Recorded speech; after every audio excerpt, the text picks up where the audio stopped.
The energy price cap will rise by 4% in October, taking it to the highest level in 3 years.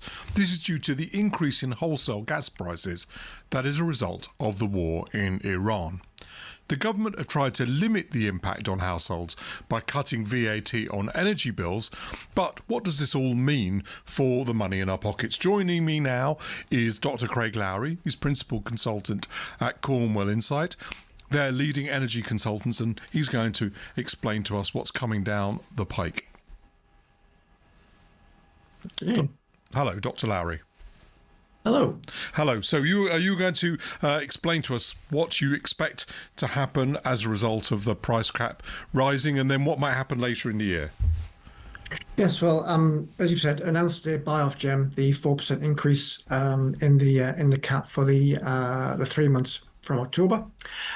We're also currently forecasting, as far as the rate for the first 3 months of 2027 is concerned, that there's going to be a further increase of around 8%.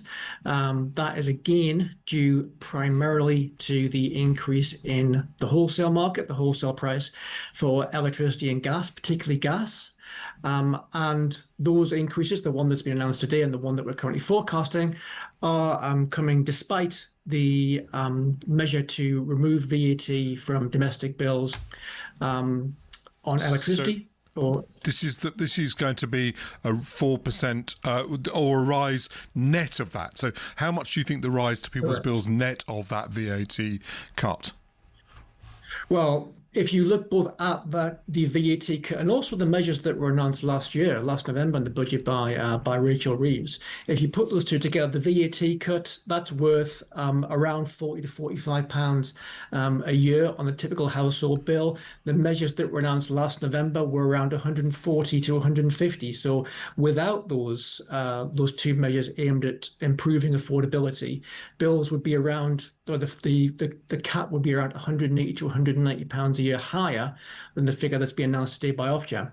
So quite a big change. So is there anything that well, let's look first of all at whether there's anything government can do about it. We're going to come on to whether there are things that individuals can do about it. Could the government have done, and could it now do, anything about this?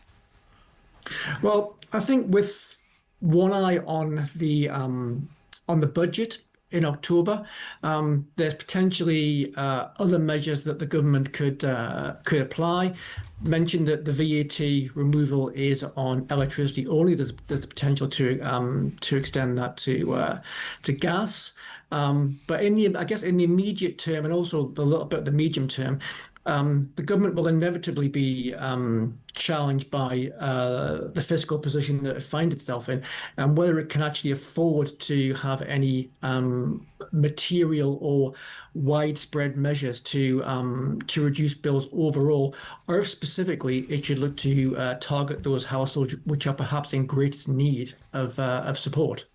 What about this sort of general political idea, which may or may not, you can explain to us whether it does, may not make any sense, that one of the big problems in here is the government's pursuing a net zero policy. So some people are saying, this is a stupid policy and it's resulted in very much higher energy bills. Other people say, on the contrary, this increase shows how reliant we are on supplies that we can't secure. So we do need to move towards more renewables. It's exactly the case for net zero. What's your view between those two political arguments? Well, I think if you look at the extent of energy imports, well, particularly gas imports, the UK has been a net importer of gas now for just over 20 years. So there, but at the same time, there's been an increasing number of different sources for natural gas. Most notably, a large increase over the last decade or so for liquefied natural gas imports from the US. In terms of the policy costs and some of the network costs, they certainly are a material part of the bill. Certainly on the issue of network costs, the progressive need for maintenance and upkeep of the electricity grid in particular, and the expansion and development of that to support the connection of low carbon and renewable sources. That's been continually creeping in over a number of years now. So, really it's the issue of where does the balance lie in terms of what are the key drivers as far as household bills are concerned. Certainly since the start of the decade, there's been a greater focus on the wholesale market as the main source of the volatility in bills. Certainly, we saw it with the fall in the wholesale market due to lockdown, and we saw it most notably with the 2022-23 energy crisis when we had the cessation of gas flows from Russia. Well, that was Dr. Craig Lowrey, who's Principal Consultant at Cornwall Insight, and he provided us with insight. They are leading energy consultants. Millions of us will face the highest energy bills for 3 years this winter after months of rising market prices. The energy price cap goes up in October by 4%, with markets responding to price rises caused by the war in Iran. At the same time, food supplies could well be under threat as the summer's heat wave is having an obvious impact on our harvest. The government is considering plans to protect food supply chains from further global turmoil, and the EU is warning citizens to stockpile 72 hours worth of food in the event of a major crisis. Let's talk to an arable farmer from Cambridgeshire, Martin Lynes, who is also head of the Nature Friendly Farming Network. Martin, good afternoon to you. And good afternoon. Well, tell us how things are for you, and tell us about your part of Cambridgeshire. Where is your farm? My farm's in Cambridgeshire, and it's predominantly arable, so we grow wheat, barley, beans, oilseed rape, and it's been phenomenally dry and extreme heat, and that's meant many of our crops haven't developed as they should do, and they haven't been the yield that we expected. Right, and how have you been able to cope if you have? Well, we haven't been able to cope. We just dealt with what we've faced. What it has meant is many of our yields are depressed, means profitability isn't there. And also the crops we want to plant ready for next harvest, we're unable to plant because the ground is just too dry and too hard. Has there been any significant rainfall at all for you? No, we've seen the odd little shower, 1 or 2 mils. They talk of some rain coming, but we need substantial amount of steady rain. The threat will be that it be coming extreme amounts and potential runoff and not give it chance to soak into the soil and into the ground. Right. And there are many other farmers that have still got harvesting to do, so we've got to get the balance right. And we don't want to be like normal moaning farmers complaining about the weather, but we've certainly been affecting our businesses. Yeah, I mean, I wasn't going to accuse you of being a moaning farmer, far from it. I think the rest of us are, well, it impacts all of us. This isn't just a problem for you. Ultimately, it's a problem for the consumer. Very much so, and much of what we produce is food for the nation for the next 12 to 18 months. The facts are that the yield hasn't been there, the quality isn't there, and much, I think many of the shelves are going to be quite empty later on in the year.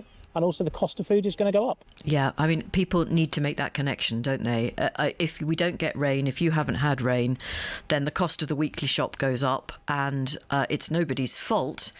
But it's very difficult to see quite what the government can do. Do you think encouraging people to stockpile, as the European Union is doing, is a good idea, or is that, frankly, slightly scaremongering? I think it's very concerning that there's that consideration of stockpiling, but I think people should consider non-perishable goods. What can they keep in their cupboards and shelves? Climate impact and climate change is having direct effect to us. I mean, it's affected me as a farmer because I might have to farm with outside in the weather, but also supply chains, tech companies, and others. So having food in stock, if you have the ability to do that, I think it's a very wise move. Yeah, the line's a little bit crackly. We know as well, Martin, that El Nino weather is likely to have a proper impact next year. Is there any way you can prepare for that, particularly in the light of what you've been through this year? Well, we're going to look to see how much more water we can store on the farm, within our soils, within our ditches. We will look to see what crops we choose to grow. The difficult point at the moment is the cost of growing food is very expensive for us, and the prices we receive and the uncertainty of the El Nino next year means, do I take that gamble? Do I invest a lot of money in growing a crop that I may not be able to harvest? Thank you. Thank you very much for sparing us the time. Martin Lynes, bit of a grim picture there. He's an arable farmer from Cambridgeshire.